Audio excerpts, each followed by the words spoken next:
Welcome to News Flash. I am Grace Komolafe. The Nigerian National Petroleum Company Limited, NNPCL, has unveiled plans to collaborate with 4 consortia to facilitate the rehabilitation of pipelines throughout the country with the aim to address concerns raised by marketers regarding the inactivity of approximately 20 NNPCL depots stemming from pipeline vandalism. The contracts were awarded through a competitive tender process guided by the Bureau of Public Procurement Standards, leveraging the expertise of the Infrastructure Concession Regulatory Commission and active participation of a transaction advisor.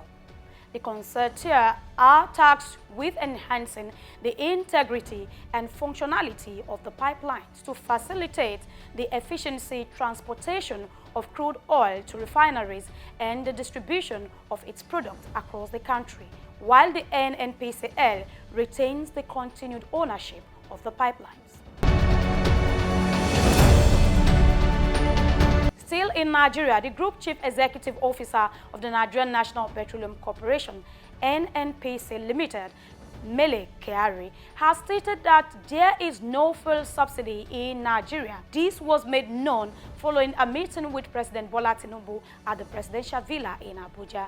He justified the removal of fuel subsidy, citing the need for sustainable energy and financial stability for NNPCL, and projected that the country will commence exporting refined petroleum products by 2024, even as he advocated for a transition to alternative energy sources in transportation, particularly to mass transit like CNG buses. Kyari addressed occasional fuel queues and lower prices as logistical issues and healthy market competition resulting from sector deregulation, reassuring the public of sufficient fuel supply, even as he mentioned that the ongoing effort to stabilize the foreign exchange market. During a visit to Minister of Aviation Festus Keyamo by the Airline Operators of Nigeria, AON, under the umbrella body for domestic airlines, they have requested that the federal government should allow them obtain licenses for the importation and distribution of aviation fuel, commonly known as Jet A1. The association called for the establishment of a dedicated support line to enable domestic airlines to access foreign exchange from the Central Bank of Nigeria, ensuring they can fulfill their obligation to passengers, even as they urge for a review of industry taxes, fees, and charges to align them with a cost recovery model.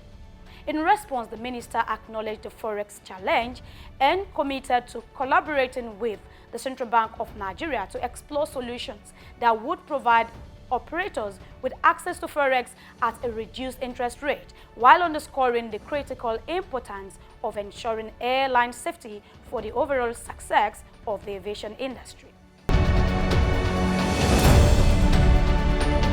And we move to the foreign scene.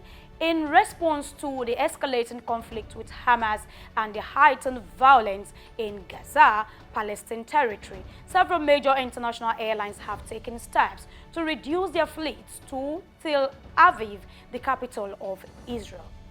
Various regulatory bodies, including the U.S. Federal Aviation Authority, the European Union Aviation Safety Agency, and Israel's Aviation Authority, have issued advisories urging caution for airlines operating in Israeli airspace, though they have not mandated a complete suspension for flights at this time.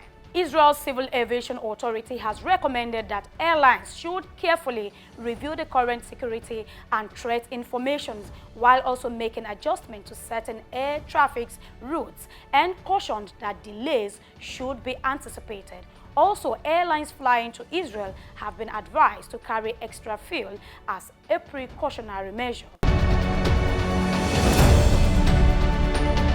The United Nations High Commissioner for Refugees, Filippo Grandi, has issued a warning during the organization's annual conference concerning a growing fatigue surrounding humanitarian aid at a time when an unprecedented number of people are fleeing for various crises: persecution, human rights violations, climate change, and poverty.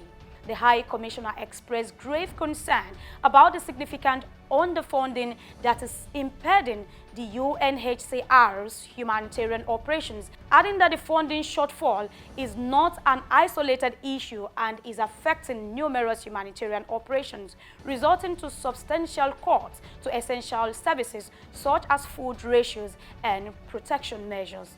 While he underscored the dire consequences of shortage of humanitarian aid, he warned about the potential effect the Israeli-Palestine war could have on its citizens and the grave instability it could bring to the region as a whole. And that is all on News Flash. Thank you for staying with us. I am Grace Komolafe.